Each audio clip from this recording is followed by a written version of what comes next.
Welcome to this Asia Global podcast, brought to you by the Asia Global Institute at the University of Hong Kong. I'm your host, Alejandro Reyes, the Institute's Director of Knowledge Dissemination. In our programs here in Hong Kong and online, and in the content that we produce, we focus on presenting Asian perspectives on global issues. This podcast is part of our Meet the Authors series, where we have a conversation with contributors to Asia Global Online and other publications of the Institute.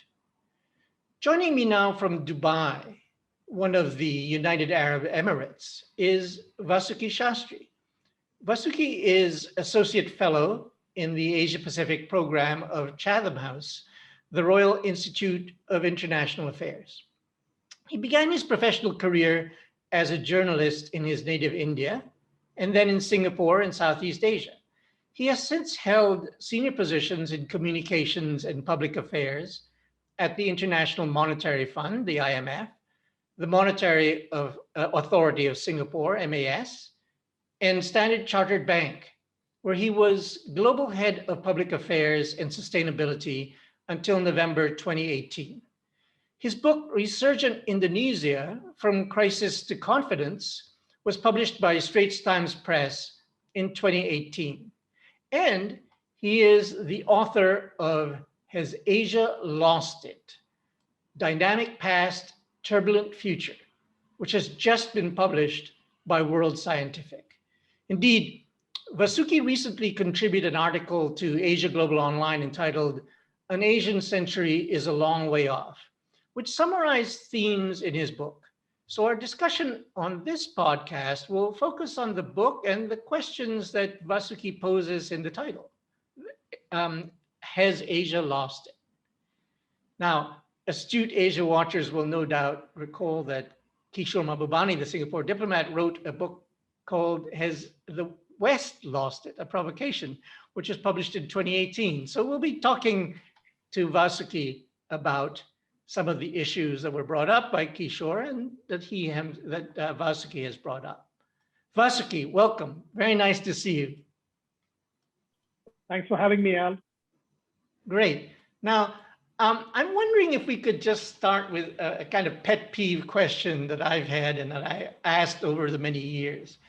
One is the question, and this is the question of Asia. Can we even talk about Asia as a whole, Asia as a continent? Isn't Asia just, as some people say, a kind of Western construct? It's somewhere out there in the Far East. What are your thoughts on that? I've always found this an intriguing question. I think you're absolutely right, Al. And Bilahari Kausikan, the former Singapore diplomat, in his endorsement of my book, describes Asia as an abstraction. And if you look at Asia today purely in economic geography terms, I think it's quite possible to divide developed Asia, and the developed Asia really is Japan and the four Asian tigers, and developing Asia. And you really want to be specific, you can look at middle income Asia and low income Asia. So for the purposes of my book, I looked at developing Asia. And it's very hard to, for the sake of publishing, promotion, and coming up with snappy titles. I mean, has Asia lost it? Has a cachet compared with has developing Asia lost it? But I think in economic terms, in per capita income terms, one can actually divide Asia into two or three very broad segments. But it is an abstraction. Right. Now, since you brought up the title, I mentioned Kishore Mahbubani's book, Has the West Lost It? I sense that you're playing on his title, but that you've been thinking about these many issues that you bring up for a much longer time than Kishore's book, which came out in, I think, 2018. You've been thinking about these issues for much longer. But I guess that this is in some ways a reaction to Kishore's Has the West Lost It? Which is a very interesting book, indeed a provocation. Yeah, I have the highest respect for Kishore, and I'm looking forward to debating him at some stage. on the main themes of the book. And I don't want to place Kishore on the spot. There are many academics, scholars, business leaders who've been talking about the unstoppable economic advancement of Asia for a long period of time. And indeed, I used to be a card-carrying member of that group. I mean, I call that group the thought leadership mafia. You see them all over in conferences and events. And that's really, I mean, they propagate the Asia rising story. Now, I do need to say that, I don't necessarily think Asia is going to, the main thesis of the book is not Asia collapse, but Asia essentially renewing and refreshing itself back on the path where, the tigers used to be 20, 30 years ago. And I think where we have this sharp differentiation is a lot of the people on the other side who really, push the Asia shining narrative are looking at the destination and not worrying about the journey. And one of the things that I try to do in the book is to point out that the journey which the region has embarked on is proving to be much more difficult than anyone anticipated. And it's not just COVID. I mean, many of the issues that I discuss in the book predate the pandemic. And Asia, developing Asia in particular, and here I include China as well, is setting itself up for, if not a crisis, then certainly a set of public policy challenges where the same old prescription of high economic growth. Now, high economic growth is very important. It's a precondition for development. But that alone is going to be not going to be adequate in the next stage, because the challenges are social mobility, rising inequality, dealing with the climate crisis, etc. Indeed. I mean, Asia has had its crisis, if you think about it, of course, and you mentioned you deal with it in the book with the Asian financial crisis, which you were covering very closely as a journalist in Indonesia. So we have had those hiccups, as it were, that the Asia's growth story has not, in fact, been linear, as some people even extrapolate. And I'm glad that you do deal in the book with the difficulty that economists have in terms of forecasting, which I think is important for people to realize that the forecasters are not always right. If anything, they may actually be wrong more often than they're right. Let's get into some of the issues that you bring up. You take inspiration from Dante Alighieri, the Italian poet. And you talk about Asia's 8 circles of hell. And listeners might remember Dante's Inferno, and of course the sign at the entryway, lose all hope, abandon all hope, ye who enter here, right? And so you talk about these 8 circles of hell that Asia has. And I'm wondering if we could just sort of talk about each one in turn. The first one is Asia's politics. Indeed, it's almost like politics of old men, as it were. And you have questions about the preparedness of Asian leaders for the disruptive changes that are really at hand, that are happening now, whether it's climate change or technological advances and fourth industrial revolution and that sort of thing. Tell us what you mean in terms of the lack of preparedness. And you focus on age, but it's not really about age in that sense, not necessarily just about age. You're right. I mean, age is an illustration of the problem that the political class is likely to face. And I think the critical thing here is, I mean, if you look at democracies and you look at dictatorships across developing Asia, they don't have a system of political renewal and intergenerational transitions. So, politics is very much an old person's game in terms of it takes a long time for someone to assume a position of power. There are, of course, exceptions like Indonesia's Jokowi. And depending on which generation you belong to, there is an understandable focus on economic, social, political issues, which resonate with the public. So you can look at Jokowicz's first campaign in 2014, where all his key messages on corruption, on micro improvements that government can bring about in people's lives really resonated with the public. And on the other hand, you've got leaders in Asia who are really focusing on cultural identity, who are focusing on ethnicity, focusing on religious dogma, who have a wide appeal. I mean, India here is a striking example of Mr. Modi having a resounding majority in parliament, which enables him to introduce bold, far-reaching economic reforms and social reforms. But he seems to have taken off on a completely different path. So yeah, I agree with you that age is not necessarily the differentiator.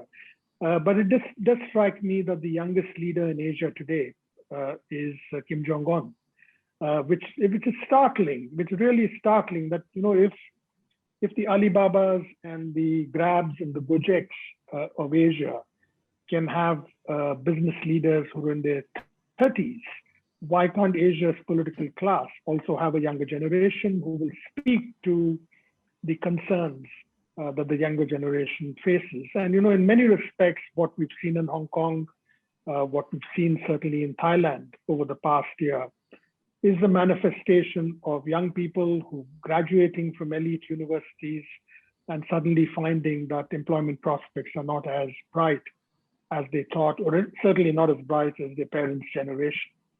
And this is something that the political class really needs to watch out for. Indeed, it struck me when you were describing, say, Thaksin Shinawatra in Thailand, because he was in some ways Trump before Trump was Trump. Yeah. And of course, we've seen Duterte in the Philippines. You also talk about him.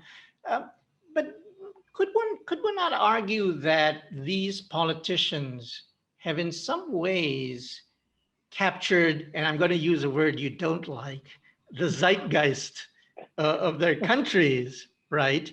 And that's what got them elected. And that's what makes their popularity kind of endure. And isn't that the nature then of democracy, in the sense that they've captured that pulse? And indeed, Trump, he had 74 million Americans vote for him. And that was no small feat, even though Joe Biden got 7 million more to vote for him. But that suggests that these leaders who, for good or ill, did capture and touch and understand the pulse of the nation at the grassroots. No, there's no doubt that these politicians are masterful in understanding the public mood and, in many respects, how to manipulate the public mood. I mean, I would argue that in the absence of a strong economic story, in the absence of presenting that social mobility is actually improving, many of these leaders have turned to identity politics as a mask. So this is really the smoke and mirror branch of politics. This is not just an Asian phenomenon. Certainly, if you look at Vladimir Putin's Russia, it's certainly, so you really build national identity or ethnic identity or religious identity, and you present that as forming the true core of the country. And everyone outside, many of the narratives that we've seen, certainly in India, is the fear of the other. And all of this is unfortunately, Asia 20, 30 years ago, the mantra used to be high economic growth, social mobility, economic development. And if you listen to Mr. Duterte, if you listen to Mr. Modi, then that narrative has completely changed, because they speak purely in terms of nationalism and religious identity. And that, I think, is a big, big risk for Asia. And if you go down this path, you really risk losing the economic dynamism that the region is known for. Would then you advocate, and I don't mean to suggest you are, but would you then advocate for a more sort of technocratic approach to governance?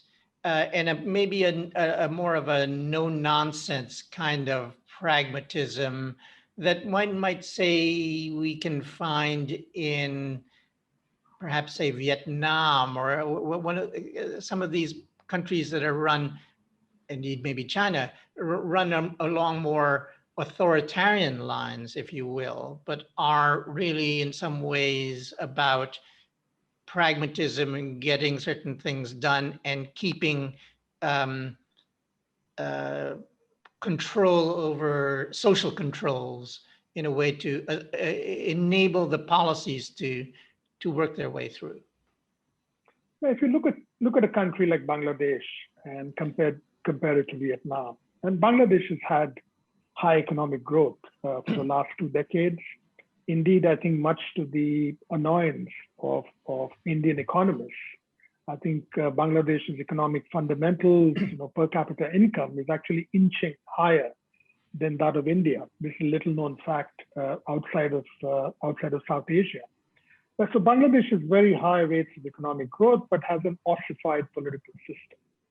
It's been run by Sheikh Hasina now, and increasingly intolerant of dissent. So in that sense, while Bangladesh may seem like a nominal democracy, it's not very different from Vietnam. So in that sense, we've got to give the people who run Asian dictatorships a little bit of leeway here, because democracies are not behaving, with 1 or 2 exceptions, not behaving very differently compared with dictatorships. Then you focus on what kind of economic, social outcomes in the current conjecture for Asia, what kind of political system will suit it best. And if you hear the voices from the street, and if you really look at what's unfolding in Myanmar, with the absolute brazenness and brutality that the army is deploying against citizens who all seem to be invested in the idea of democracy. I mean, it takes a lot for thousands of citizens to get out of their house every morning and protest, and not being sure whether they're going to come out at the end of the day alive or dead. And that shows remarkable commitment or to the idea of democracy, which of course every Asian country over a period of time will hopefully fulfill. But at this point in time, all I'm saying is, whether you're a dictatorship or a democracy, whether you want to control every aspect of your citizens' lives, or you believe in plurality and a public space where everyone can debate, my point is all of them are by a broad set of yardsticks, failing their citizens, and the road ahead is going to be difficult. Well, we're seeing this really play out in Myanmar, right? I mean, right now, even as we speak. Now, you've already brought up, in some ways, the second circle of hell, the middle class trap. You talked about, aspiring middle classes, young people who are getting university degrees, becoming well educated, but finding that it's not as easy to get a job or to make a living as it might have done. And indeed, here in Hong Kong, we see the challenges that young people have faced, particularly in terms of pursuing their dreams of maybe owning a house or having a family. Tell us a bit about the middle class trap as you see it. In particular, I think there are many questions about China, whether China can avoid this middle class trap. Yeah, I just want to differentiate between the middle class trap, which is my invention in the book, and the middle income trap, which of course many countries like China face in their transition to being fully developed. And I think there's interesting research. What really made me focus on this particular aspect in the book is, there's research in Europe and the US. Peter Turchin has done some remarkable work, really plotting the number of people who go through graduate degrees in the US. And he really looked at the 90s and the 2000s as a proxy for understanding whether lack of economic opportunity, whether you can have periods of high economic growth, but but very low social mobility. Certainly, the US is a test case of this. And what it means to have a lot of these graduates who are either underemployed or find it difficult to find jobs. And he predicted in many ways that, certainly the UK and the US was heading into a period of political turmoil because of this. And it's really interesting to see, if you really follow the Thai protest last year very closely, certainly you mentioned Hong Kong, you see that a lot of these young people are really anxious to move ahead. And Al, I think in many respects, you and I belong to that lucky, privileged generation where growth rates were very high. We had very pragmatic political leaders who wanted to absolutely focus on education, health, and we had opportunities that unfortunately the younger generation in Asia is finding it very, very difficult. And linked with this is the fundamental question: will your life be better than that of your parents? And I think you and I probably will say yes. We were able to achieve a higher standard of living compared with our parents because there was economic opportunity in Asia for much of the period we were growing up.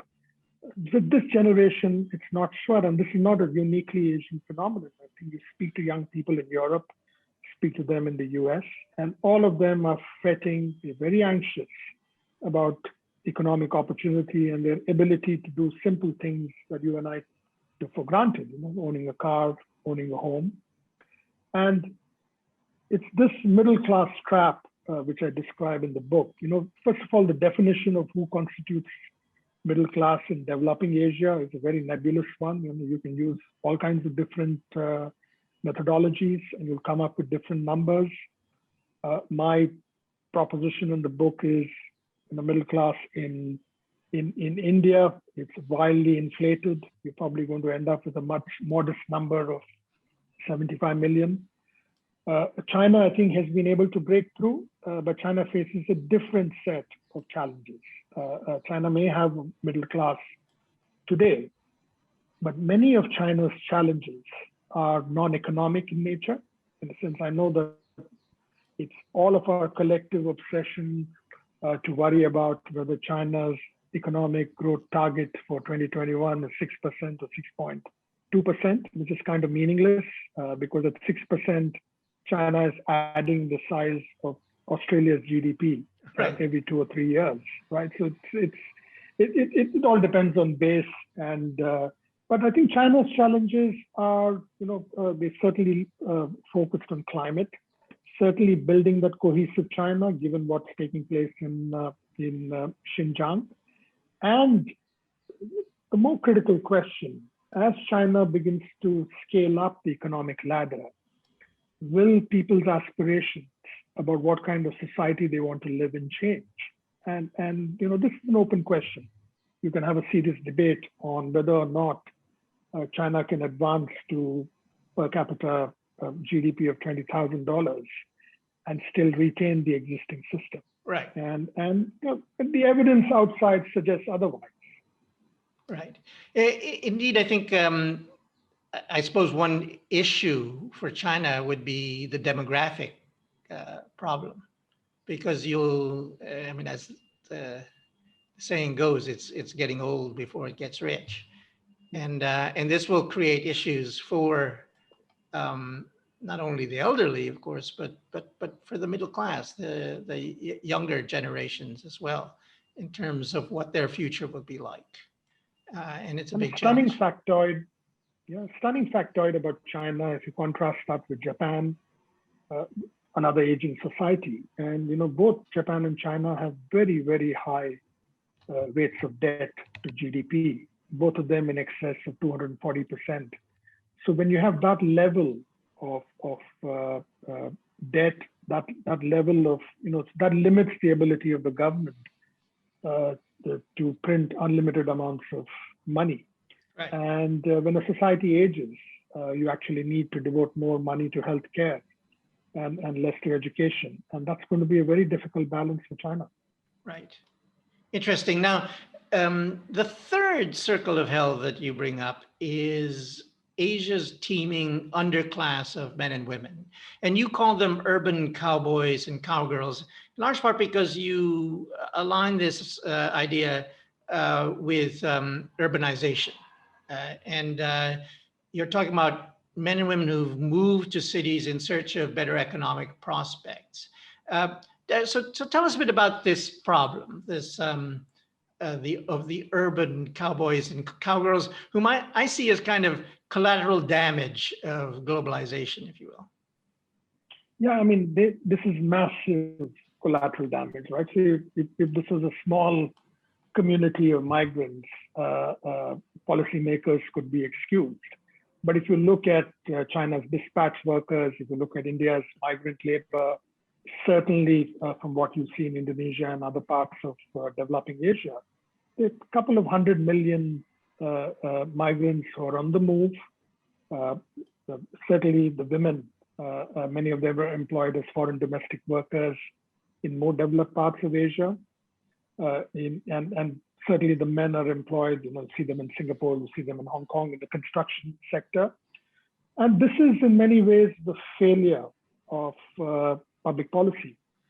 If you look at India, it makes logical sense that as agricultural productivity increases, you need fewer people on the farm. And many of these people logically will move to the big urban centers, either in India or many of them overseas, in search for better income, better jobs. And so in a perfect world, what government should be preparing for is there'll be massive levels of urbanization, as has happened in India, China, and elsewhere. So you need to build your cities in order to accommodate these teeming millions.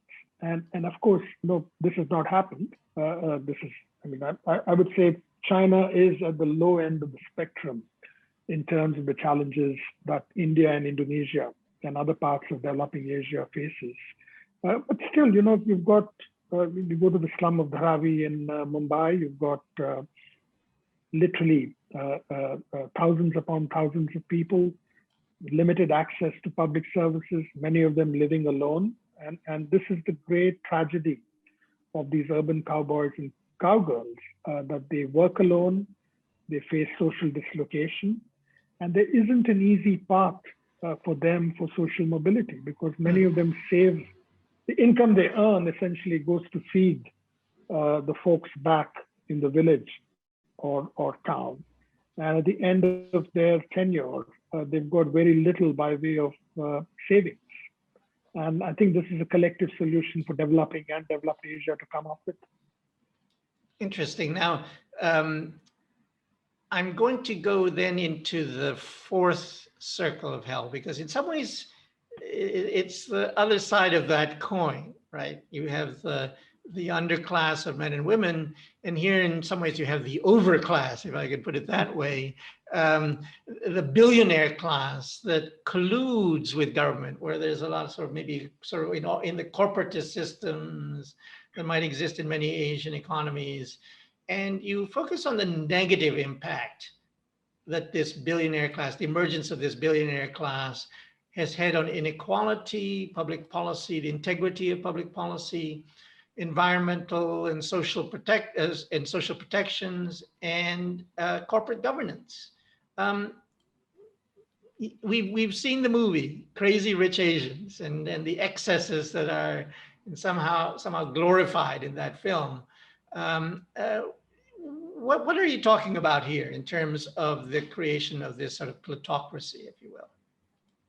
Yeah, I mean, it's a stunning fact that if you look at the Forbes list, the annual Forbes magazine list of billionaires all over the world, there are an eye-popping 778 billionaires from Asia.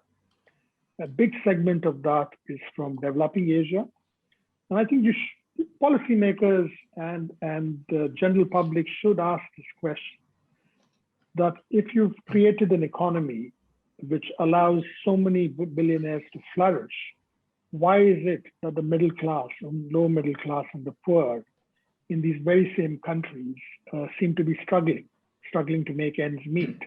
So there is a disconnect in the kind of incentive structure which allows, and I think, I'm not an anti-entrepreneur, anti-capitalist at all. But you've got to reflect on the fact that while you encourage entrepreneurship, while you allow businesses to be built, because that's the most viable way for thousands of people to get employed, but all of these, the handful of billionaires in Asia have been able to amass tremendous wealth. And along with that comes political influence.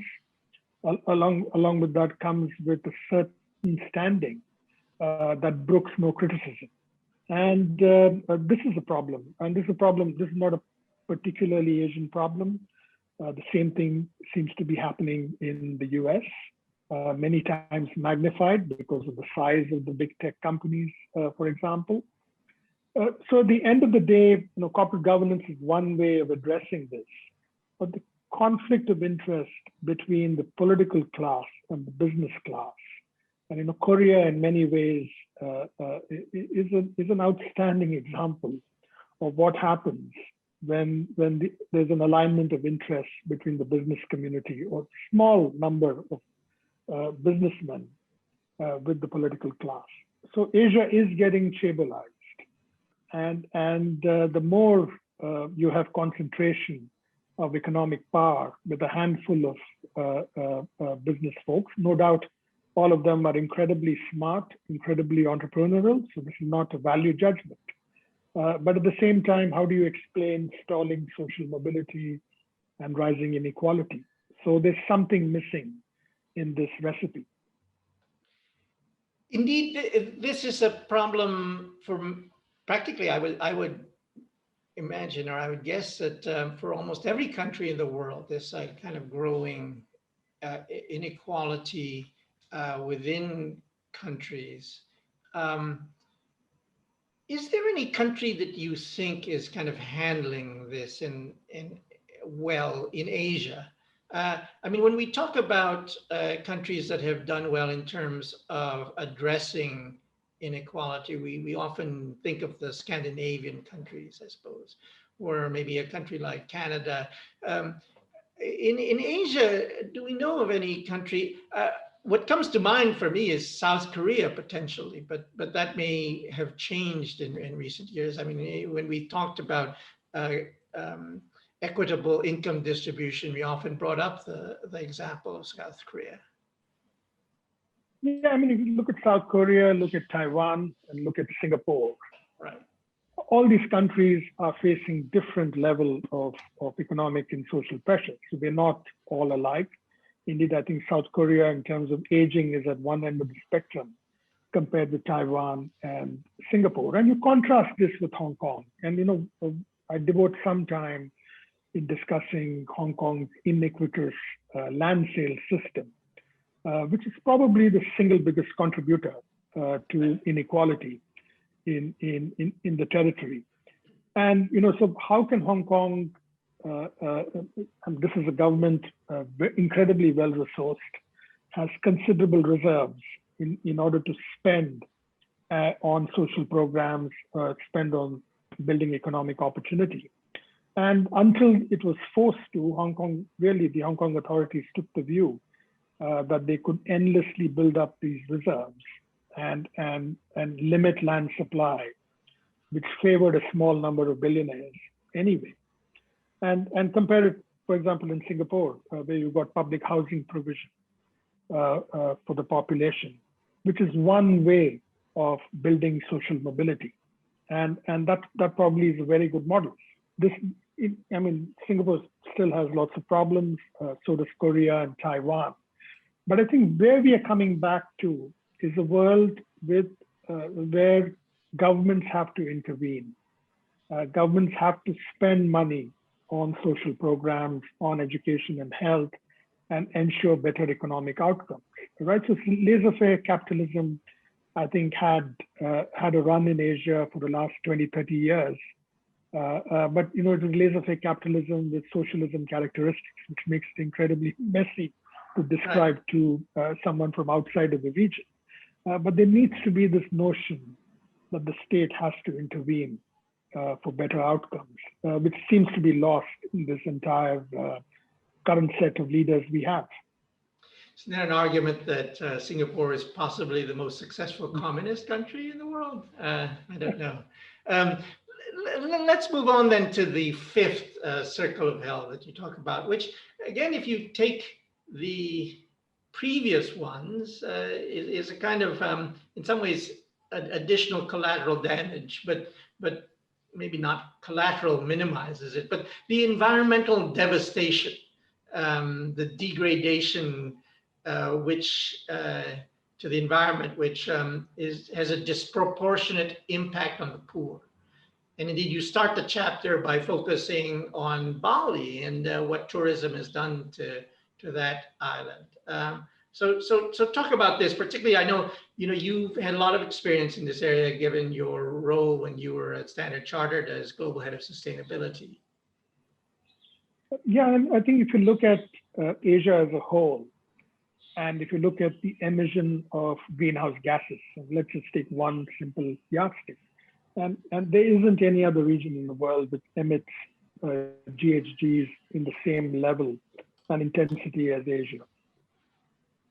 You may well say this is a China problem, right? And China indeed is the biggest contributor to Asian greenhouse gas emissions. But Asia also includes Indonesia, single largest concentration of rainforests, which can be a giant factory for carbon capture. But unfortunately, the environment in Borneo, the business environment in Borneo, is causing real damage to the physical environment because of the rampant growth of palm oil plantations. And for me, Bali and Mongolia are really, we don't think much of Mongolia in Asia, but this is a country that's going through this silent climate crisis for the last 30, 40 years, because you've got this combination of change in herding practices, which is very traditional. It's passed down from family to family down centuries. But suddenly you've got everyone in Mongolia, and this is a tiny country, 2.5 million people, who want to practice herding. And they go about in such an unsustainable way that they've damaged the environment completely. Bali, on the other hand, I argue that Bali needs more engineers compared to masseurs, mainly because the tourism bounty is going to end one day or the other. I mean, this magical island, as we used to know it, is under pressure. Tourist habits are incredibly fickle. And I think there is, coming out of this pandemic, there is going to be focus on what people are calling regenerative tourism. That tourism should be all about being able for the tourist to come into a place and leave it intact without causing any further damage. And I think one of the things that certainly is going to come out of this pandemic is questions about mass tourism. Whether mass tourism, yes, it creates employment, it creates jobs, but at the same time, it is leading to devastation of the environment. And I present these two contrasting pictures deliberately because Asia does face conventional environmental problems. This has a lot to do with air pollution. It has a lot to do with climate change and the impact that it is having on flooding, particularly in Southeast Asia. What do we do when agricultural productivity falls, when there are successive droughts and people migrate to urban areas? And I'm afraid our political leaders, to a large extent in the developing segment of Asia, don't have answers to these questions. What about China, though? Because even through the years of negativity and questioning about whether the world could come together to even agree on on new global standards for gas emissions, greenhouse gas emissions. We got the Paris Accord, in large part because the United States and China said, well, we need to have some kind of bilateral agreement coming together. And that was, in some ways, the catalyst to it. And China seems to have, certainly in the renewable sector, been investing what they need to develop that alternative sources of energy.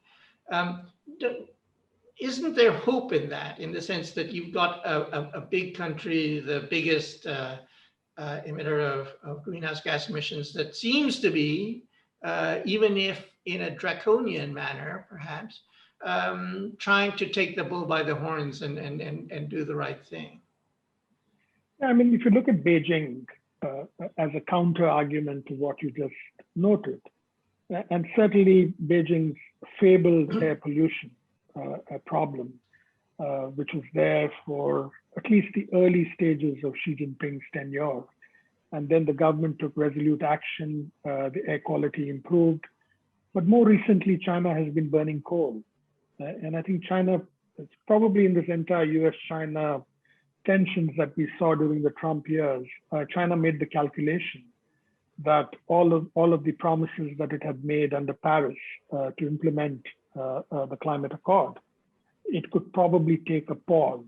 So China is burning coal with a great deal of enthusiasm. And of course, the rest of Asia has got this romance with coal, which compared with other parts of the world, really is a problem, because other parts of the world are trying to reduce their coal footprint.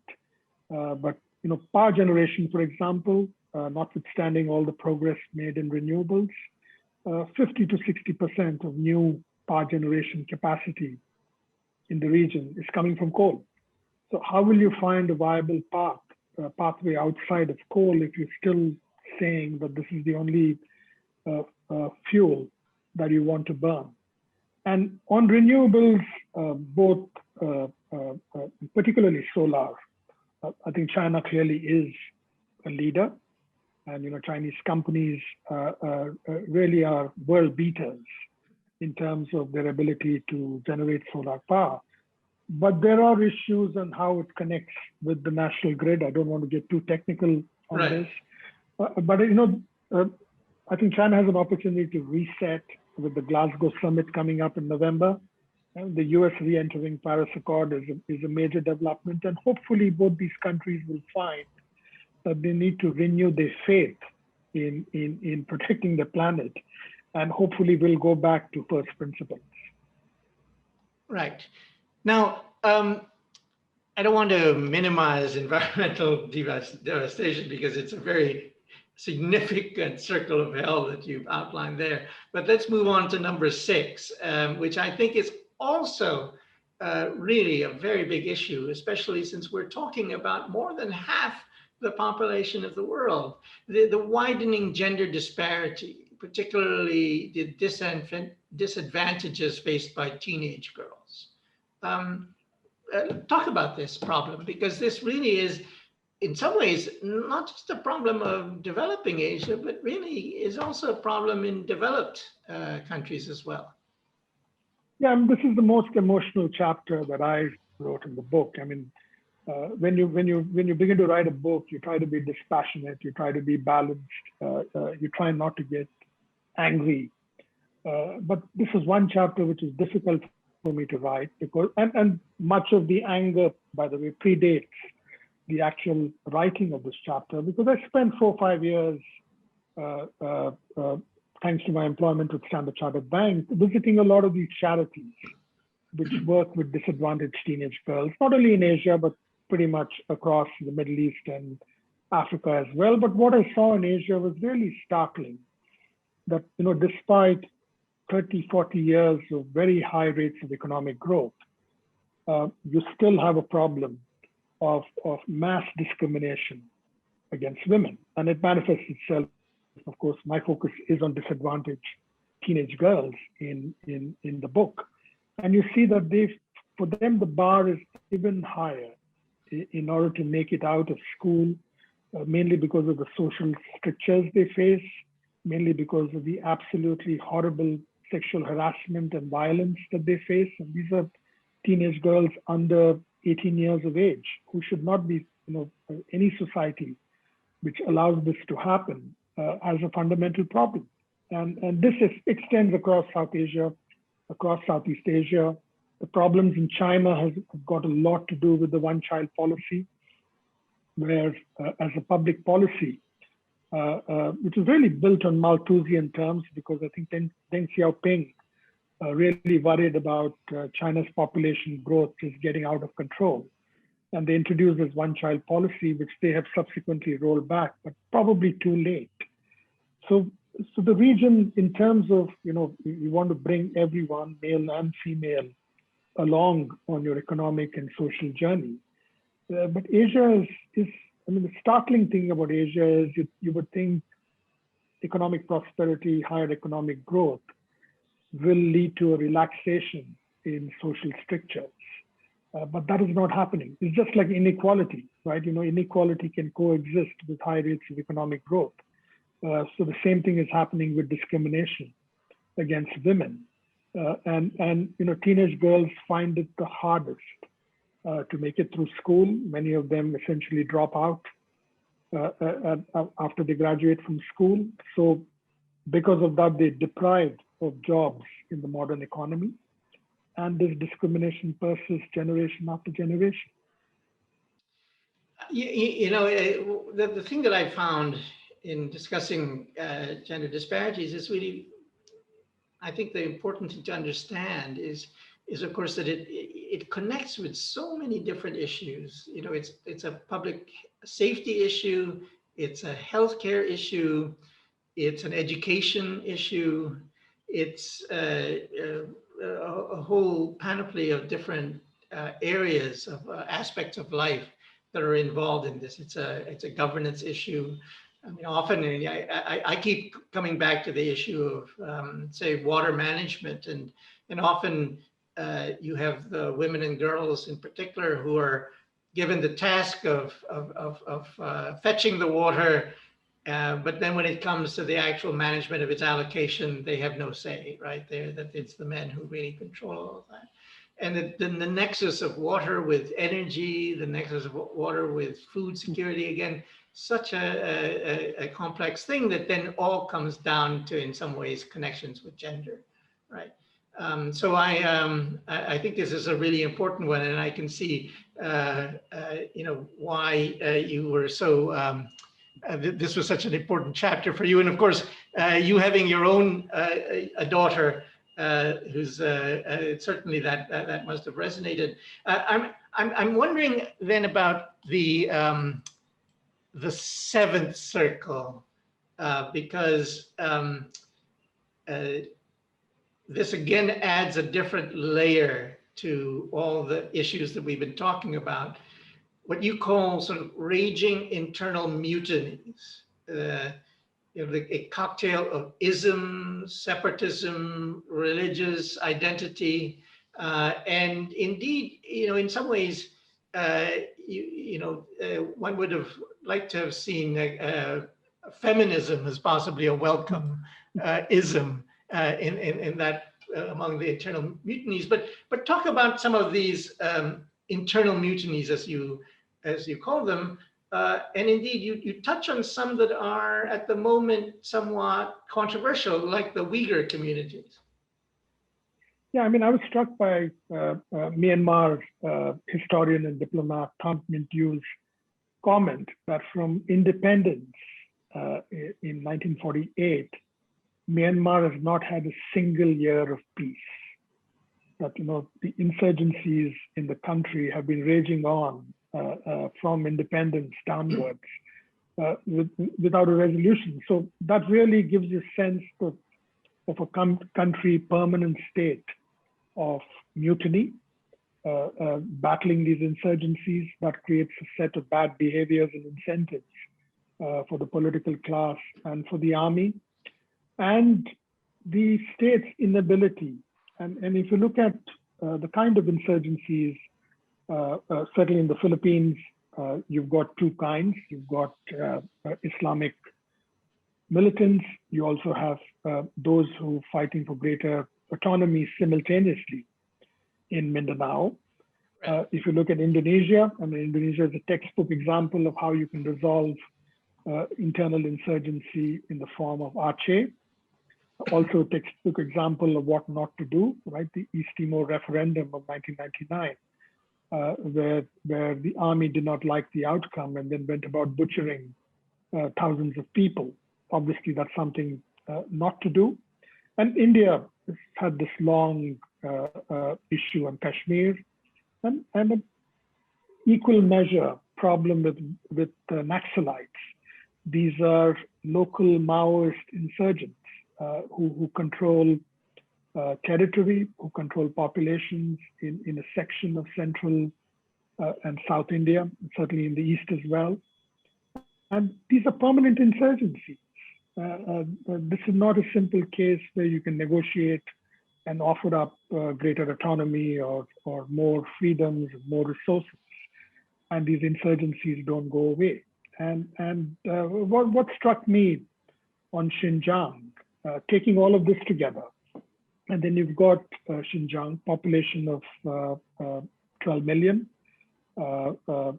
You've seen an upsurge in militancy, certainly since 9/11. There is indeed, I think, an element of terrorist activity that is for real, but I think a lot of this gets missed in the international coverage of the issue. But at the same time, this is repressive, regressive action by the Chinese authorities in the way they're going about with the so-called re-education campaign. Because if you want to win hearts and minds, you can't do this by building voluntary or involuntary re-education camps. Right. Now, I know we were taking longer than anticipated, but let's go to the eighth circle of hell, which is the fragile geopolitics in the region. The risk of a new Cold War or an actual war.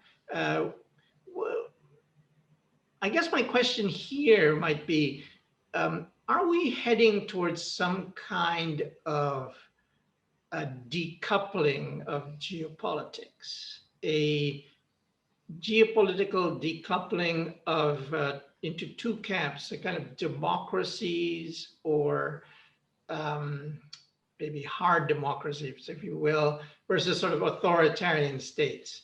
Because that seems to me to be the, in some ways, the prevailing strategy that we're beginning to see. And it wasn't just with the Trump administration, but certainly was fostered there and appears to be part of the Biden strategy to develop a kind of club of democracies, and then use that sort of grouping as a way to challenge China, which has become more assertive and other authoritarian countries. I'm wondering your thoughts on what's happening in terms of the dynamics of the geopolitics in the region. I think, I think we're already in the era of great power rivalries. And one thing that's always fascinated me is, what were the conditions that led to World War I? And I think there's strong parallels, striking parallels between that era, this is the period before World War I, because period before World War I was the first major era of hyper-globalization, where thanks to the telegraph, thanks to the telephone, there was this notion of the world becoming smaller, and globalization, trade, and investment being the drivers of that growth. And all of that ended in complete disaster in 1914, when much of Europe went to war. And if you look at the reasons, if you look at the geopolitical, if you look at the politics of that era, and of course, this has been much written about, you come to the conclusion that the war could have been avoided. That even if the trigger for that war was the assassination of Archduke Ferdinand, countries could have, and the major powers of that era, of course, the UK, France, Germany, and Russia, they could have figured out a path and a settlement which could have prevented this absolute disaster which has completely disfigured the world that we know, which is really World War I. And I contrast that with a much smaller geopolitical development, which does not receive much attention. 2013, 2014, the rig, the Chinese rig showing up in Vietnamese waters. And there are many people who've documented what actually happened, which I mentioned in the book, where you had these rammings of Vietnam naval vessels against Chinese naval vessels, which triggered a nationalist protest in Vietnam.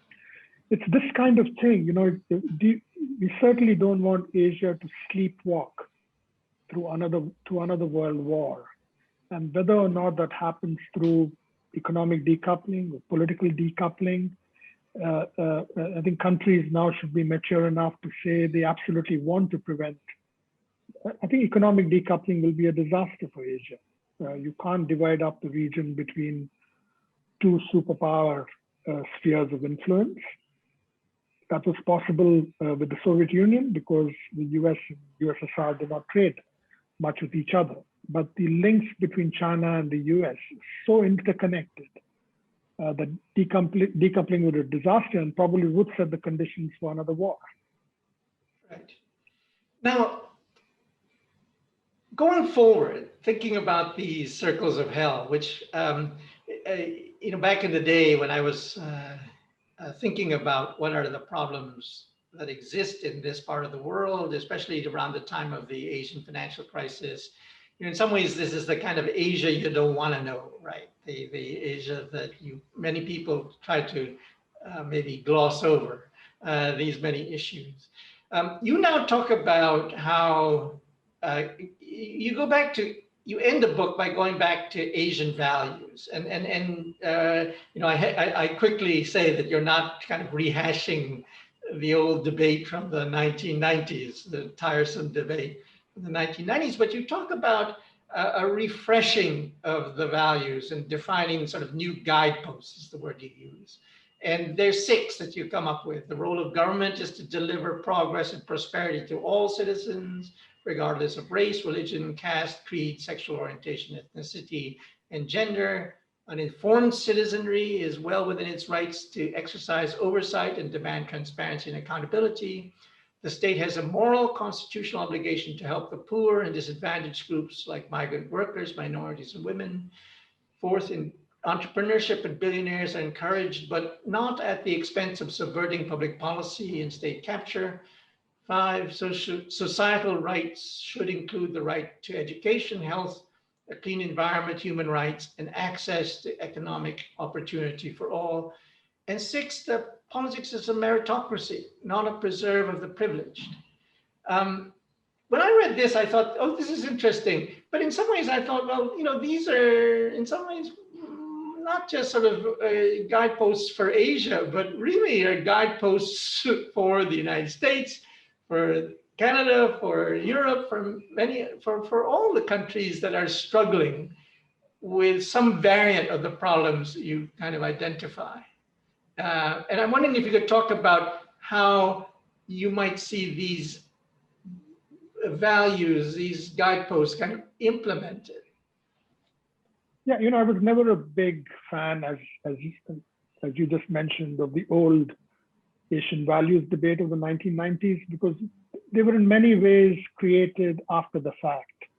They were created after the rise of Japan and the Asian tigers, and it almost seemed like labels were being placed on the reasons why these 5 countries succeeded, while many others in Asia were falling behind at the time. But at the same time, I was looking at a lot of the Western commentators who were attacking Asian values as, not really being self-aware, not really looking at their own backyard. And I think both the Brexit vote, the Trump victory of 2016, the many challenges that Europe and the US face today, the values debate has made a comeback. And you see lots of discussion now, either in print media or in broadcast media, on why politicians speak about values, translate those values. So they should not just be high purpose. They should be translatable into tangible policies which will benefit the poor, which will benefit the overall society. And then I looked back and said, there was something in the old Asian values which are of merit. And here, of course, I think one should thank Mr. Mehbubani, who was one of the more articulate advocates of that brand of Asian values. And I think to make it work, each country has its own political system, has its own organizing principle, but there are universal values. For example, if a country is Bangladesh, let's take that as an example, growing at 8%. So you imagine that this 8% growth is immediately translating into economic opportunity for everyone. We know that for a fact. It is simply not true. So what is the value of this high rates of economic growth when it's not helping the majority of the population? And how can we make that happen? Through social policy, through economic policy. So I think these principles, while they're universal, I think governments, when they begin to implement economic policy, should really look at who is actually going to benefit from this set of policies. In Asia, the old argument has always been you get a foreign investor or a local investor to build a factory, jobs are created, social mobility is ensured. We know that model doesn't work anymore. So you do need, with due apologies to everyone who believe in Schumpeter and who believe in Hayek, that simply does not work. You need state intervention to ensure better social outcomes. And I think having a set of values really custom built for each country, right? So you're not trying to throttle every policymaker all over the world with the same set of values. So it should be custom built and it should be actionable through policy. And that seems to be a lesson that the pandemic has taught us in some ways. I mean, if you think about where politics seems to be heading in the United States, the idea that, yes, you actually do need government to do things and to get things done, particularly in a pandemic, that there is that aspect of it. Right? Yeah, I think, I don't want to attack the right, but, there've been economists, business community. It's been an article of faith in the US for the last 30 years that big government is evil, that people can take their individual initiative. And of course, for the few in the US who created the Apples and the Googles for the world, individual initiatives certainly help. But it's been the universities, it's been the centers of learning which receive government support that has made these entrepreneurship possible. So hopefully the US now will reflect a little bit and bring the state back into the lives of people and improve their lives.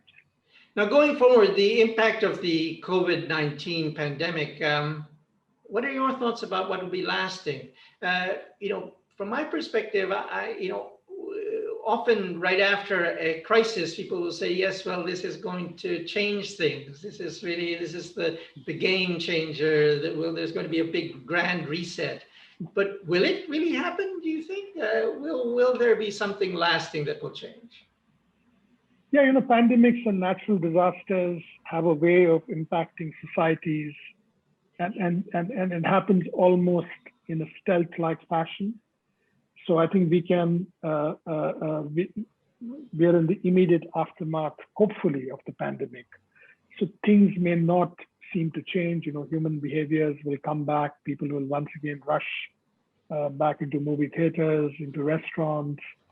But I think if you look at pandemics over the centuries, if you look at natural disasters, there's an interesting insight from Simon Winchester about the Krakatoa volcanic explosion in Indonesia in the 1880s, essentially saying that really loosened the colonial bonds between the Dutch and the local population, and essentially created the condition for independence many decades later. So the pandemic has got an invidious way of making its impact felt. And certainly one lesson that people will draw from, and this is, they are the ones who are going to shape what that outcome is going to be.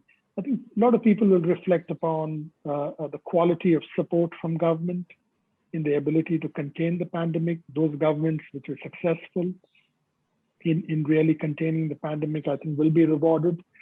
Those who have not successful, and I think India and Indonesia in many ways stand out as countries which have stumbled, there will be political costs.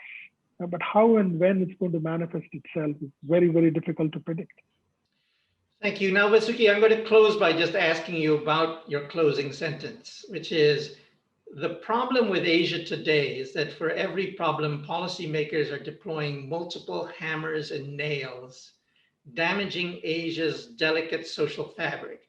A true Asian renaissance is within reach only if the region's leaders replace hammers and nails with engagement and empowerment. And I think it's interesting because you came up with this idea because you were having an elaborate kind of bed that you brought from Indonesia repaired, and it was Asian craftsmanship, no nails, the different parts fitting together. And this was in some ways a lesson imparted to you by the repairman, the person the craftsman that you asked to repair the bed. Yeah, one thing for us to reflect a little bit on is, Asia is, a lot of Asian political leaders like to say, we come from an ancient civilization. Certainly that's been the mantra in India, that's been the mantra in China. You hear all these 5,000 years of deep civilization that really reflects and impacts the society that we live in. But I think, Asian political leaders are using very conventional political tools.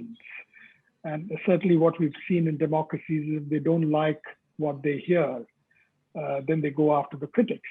And this used to be the playbook of the dictatorships, right? This is the rep against China for the last 30, 40 years, that its economic growth was only made possible through repression, which is, I think, an unkind characterization of the way China's economy has grown these past few decades. It's certainly taken state control, but it's also involved the blood, toils, and tears of a billion Chinese citizens to take the economy to where it is today.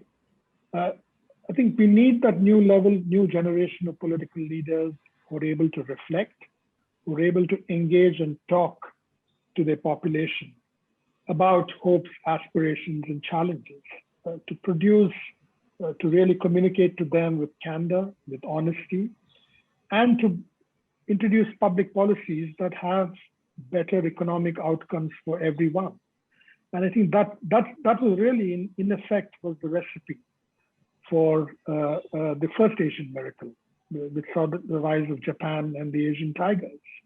And we in the region seem to be forgetting those lessons. That's just a few decades old.